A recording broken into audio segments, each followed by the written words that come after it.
Sa ilang pagkakataon, nakuna ng video ang iba't ibang kasong kinasangkutan ng mga pulis. Pulis na nanuntok ng tao sa isang outpost sa Makati. Pulis na nambugbog ng motorista sa loob mismo ng presinto. Nakunan din ng video ang aktwal na pagdukot ng mga pulis sa Korean businessman na si Ji Ik-ju.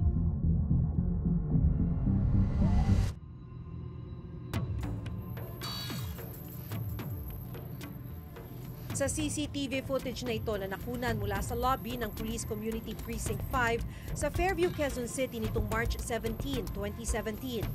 Makikita ang isang lalaking nakaputing t-shirt habang tumatakbo papalapit sa mga nakatayong pulis. Maya-maya pa, isang lalaking nakastripe na t-shirt ang sumugod sa lalaki. Ibinalibag ang lalaking nakaputing t-shirt at sinimulang pagsusuntukin. Nakitang tila lupaypay na ang binugbog na lalaki. Sa isa pang kuha ng CCTV, makikitang pinasok ang lalaki sa may gilid ng selda. Dito, sinubukan pa siyang muling saktan ng lalaking nakastripe na t-shirt. Nagsimula raw ang alitan ng dalawang lalaki nang magkagit-gitan sa kalsada. Kinulong ang lalaking nakaputi pero pinakawalan rin matapos makipag-areglo sa nambugbog. Kinilala ang lalaki na nakita sa CCTV na nanakit ng isang motorista bilang si Chief Inspector Melvin Madrona, isang pulis na naka-assign mismo sa istasyon kung saan nakunan ang footage. As you can see, isang complainant, isang civilian, isang ordinaryong tao, pupunta ng stasyon, police station, para humingi ng tulong. Ang tingin niya dito is sanctuary, parang refuge niya. And yet, nakita natin na hindi yung pagiging sagrado sanctity ng police station hindi nirespeto. Nagsampa ang biktima ng mga sumusunod na kasong kriminal, physical injury, arbitrary detention, grave coercion at grave threat.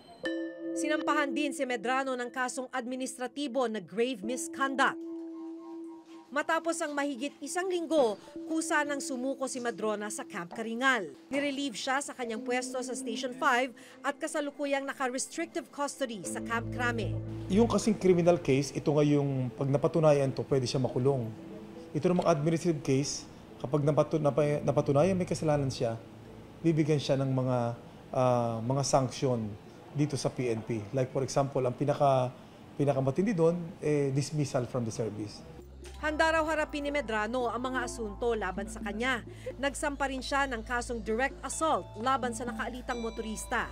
As PNP leaders, sumunod po sa pulisiya na inuutos ng higher headquarters po. Harapin na lang po namin yung order ng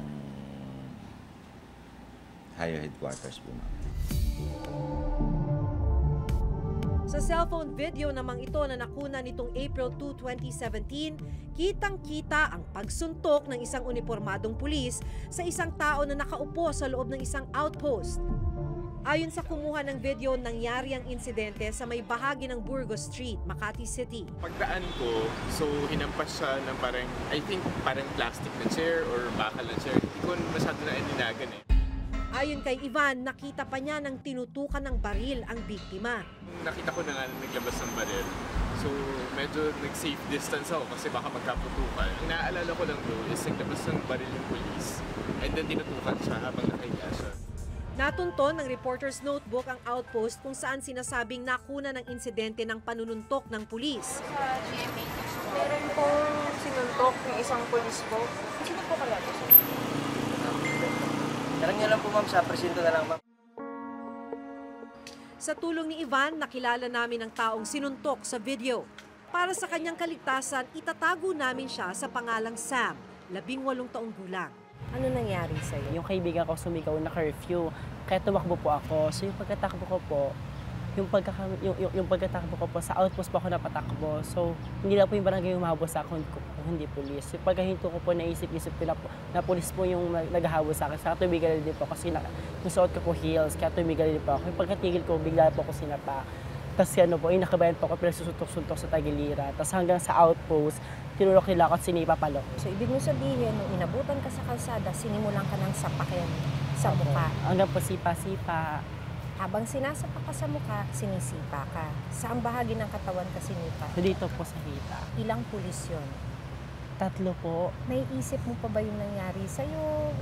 Yung iniisip ko po yung mukha niya, pag may nakita ko, iniisip ko po yung mukha niya talaga. Kasi kita-kita ko talaga yung mukha niya, yung tinutukan niya ako ng baril. Kasi lumuhod po ako sa kanya. Tinutukan niya ako ng baril, sabi ko, wag po. Tinutukan ka ng baril? Opo, tapos kinasahan po ako. Ganito kalapit? Opo, ganun po. Tapos ginanon niya po ako. Sabi ko na makahawak, sabi ko, wag po, wag po. Sigurado raw siya na mga pulis sa Makati ang nanakit sa kanya. Sigurado ba kayong pulis ng Makati? Kasi po, bago ako nahuli, may 2 bakla na pong nahuli. So, kasi sila din po yung nakita na tinuhuran ako. So, kailangan din po nila yung pulis na yun. So, alam po pulis Makati po. Nandito tayo sa Commission on Human Rights. Sasamahan natin si Sam para maghain ng reklamo dito sa CHR tungkol dun sa naganap na pambubugbog sa kanya na nakuna ng video at na-post sa social media. Ano po ang pwedeng gawin ng CHR dun sa mga pulis na nanakit? Hindi pa naman tayo sigurado kung ano rin ang rason nila at bibigyan din sila ng pagkakataon. Siguro yung titingnan ng Commission on Human Rights is either yung maging sensitive sila sa nitong mga usapin. Pero bugbog to, so Yun this na nga, is kaya abuse natin, of power. Kaya nga, may abuse of power, may grave abuse of authority na tinitingnan natin. Kahit na may nararamdamang takot at kaba, nagbigay si Sam ng kanyang salaysay. Hindi ka nagpunta dun sa pulis. Hindi. Bakit hindi? Ayoko po, iba ka po, mas malala daw po kasi. May nagbanta ba sa'yo? Wala naman. Natatakot ka lang na balikan ka. Anong inaasahan mo dito sa paglapit mo sa Commission on Human Rights? Na po sana mabatalisik sila sa trabaho nila, na wala po silang karapatan manakit. Kasi naka-uniform naman po din sila. Kasi karapatan nilang magtimpe. Don't be afraid. Be participant. If you feel that the wrongdoing was done by our members, file a case. Let us know about it. Kasi hindi tinotolerate ni Chief PNP Police Director General Ronald De La Rosa. Sinubukan naming kunan ng pahayag ang Makati Central Police Headquarters. Pakay sana naming malaman kung nai-report sa kanilang insidente at kung sino ang mga sangkot dito.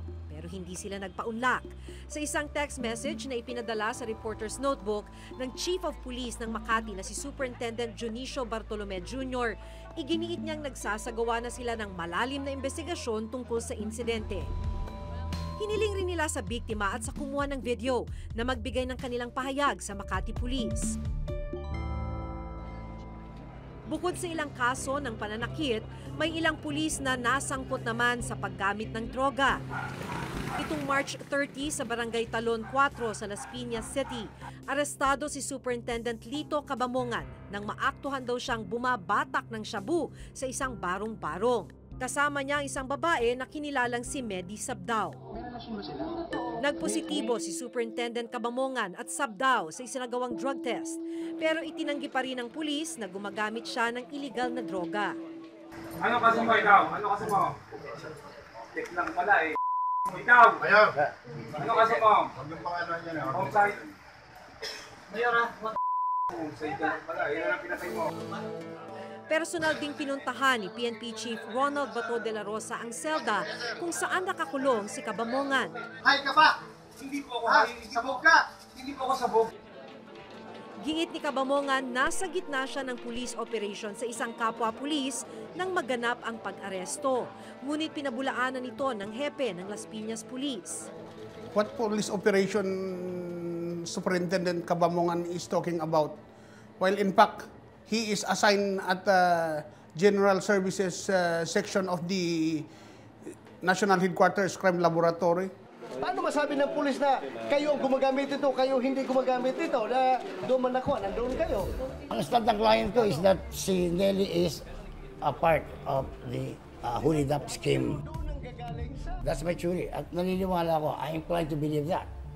Base naman sa complete psychiatric assessment kay Cabamongan, meron itong psychosis secondary to substance abuse.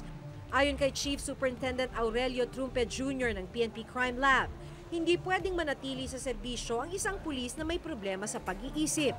Kaya hindi raw niya ito maaaring gamiting depensa sa kasong administratibong isasampa laban kay Cabamongan. Ngunit maaari raw itong maging depensa sa kinakaharap niyang reklamong kriminal na paglabag sa Dangerous Drugs Act. Tuloy-tuloy ho yung kanyang administrative case at haharap siya sa criminal case. Ayon sa datos ng Philippine National Police, sa mahigit 160,000 pulis na sumailalim sa drug test mula January 2016 hanggang March 2017, 215 ang nagpositibo sa paggamit ng ipinagbabawal na gamot. Sinasalamin ito kung paano merong mga hindi karapat-dapat na maging pulis among their ranks, mga sinasabing scalawags. Hindi totoo yung sinasabi nila isolated cases. Sa tingin ko, marami pang kagaya niya within the police ranks. At nakakalungkot ito, lalo na't isang koronel ito, isang superintendent, at ganito yung kanyang ginagawa. So, ibig sabihin, pumarada dito, pagkatapos, pinatay sa loob ng sasakyan. Yes. Hindi po pinatay sa loob ng AIDGs. Dito sa sasakyan. Dito sa sasakyan.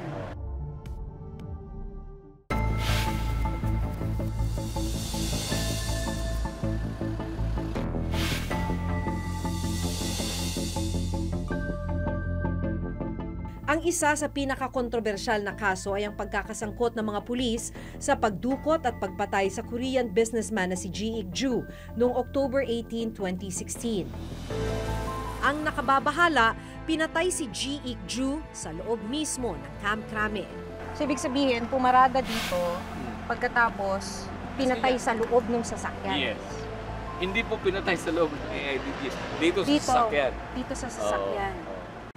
19 ang kinasuhan ng kidnap for ransom, serious illegal detention with homicide, robbery, falsification of public documents at obstruction of justice, kaugnay ng pagpatay kay Ji Ik-ju. Kabilang sa mga suspects sina SPO3 Ricky Santa Isabel at Superintendent Rafael Dumlao ng PNP Anti-Illegal Drugs Group o AIDG. Meron po kaming protocol. Hindi po ako pwedeng kumuha po ng isang tao doon po sa isang unit ng wala pong proper documentation at saka hindi po alam sa taas. Ngayon po, yun po sinasabi nila na pinapakitahan po sila ng warrant. Hindi ko po alam yun eh. Meron po kasing pre-ops po yan, kaya po lalabas po na legitimate operation po talaga yung lakad po dahil naka-coordinated po sa PDEA po. Yung kanilang detention was transferred already to the NBI. Kasi parang mawala yung agam-agam na ito, kami ay hindi namin gagawin yung part. We really want the third party handling it. So, what the AKG has on them, ito pinapalakas yung kaso para managot yung dapat managot. Naging kontrobersyal rin ang paghain ng search warrant ng Criminal Investigation and Detection Group o CIDG Region 8 kay dating Albuera Leyte Mayor Rolando Espinosa. Napatay si Espinosa sa loob mismo ng kanyang selda sa Baybay City Sub-Provincial Jail matapos umanong manlaban. Sa video na ito, makikita ang wala ng buhay at dugo ang katawan ng dating alkalde. Sa isang selda, napatay rin ang isa pang drug suspect na si Raul Yap. We are dealing with criminals. Humarap pa sa pagdinig sa Senado ang mga pulis na sangkot sa pagpatay.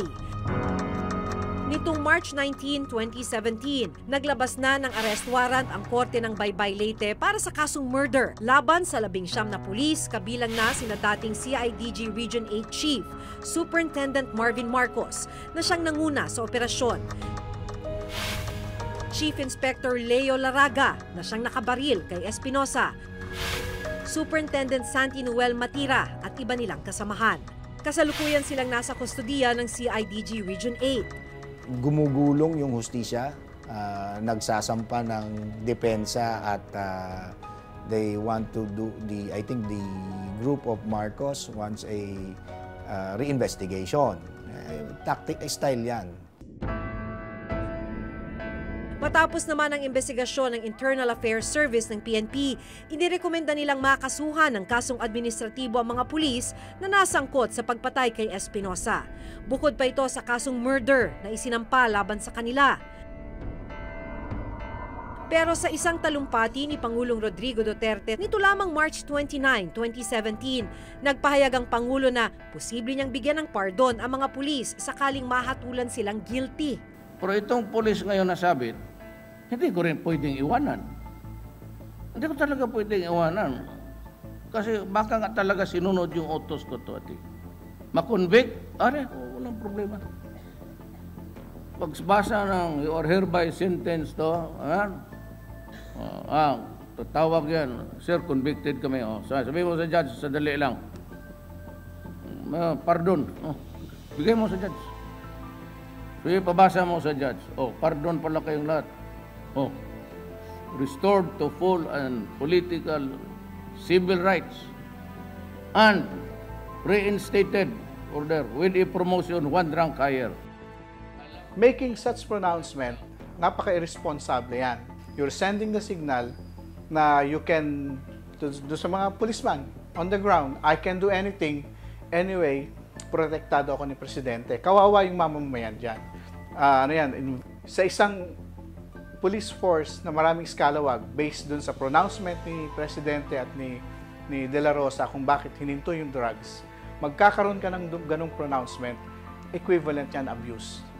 Lalong lalala yung pagiging abusive nila. Wala siya pakialam kung kinakasuhan niya ng NBI, kinakasuhan ng kriminal ng NBI. Sige lang, go ahead, hindi man niya, trabaho niya yan. Trabaho ng NBI yan, mag-file ng kaso. Basta sa kanya lang, mayroon siyang intensyon na kung ito yung makonbikto, ipapardo niya. Dahil nagtatrabaho lang itong mga pulis na ito. This is in line with their duty.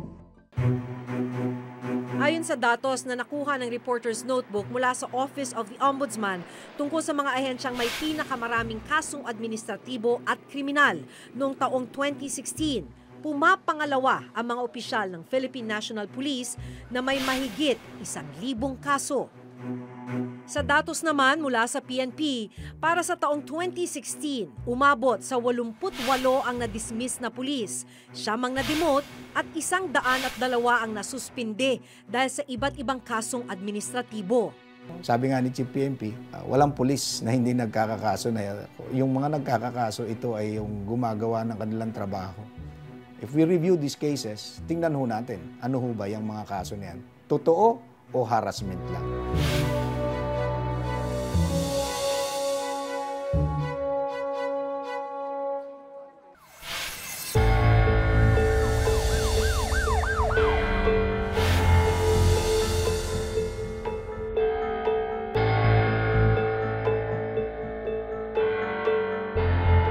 To serve and protect.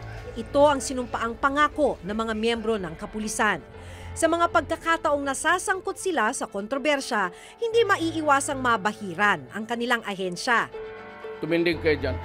Nasa kamay na ngayon ng kanilang mga pinuno at ng korte na matiyak na mapanagot ang mga itinuturong nagkasala. Hanggang sa susunod na Huwebes, ako si Maki Pulido at ito ang nakatala sa aming Reporter's Notebook.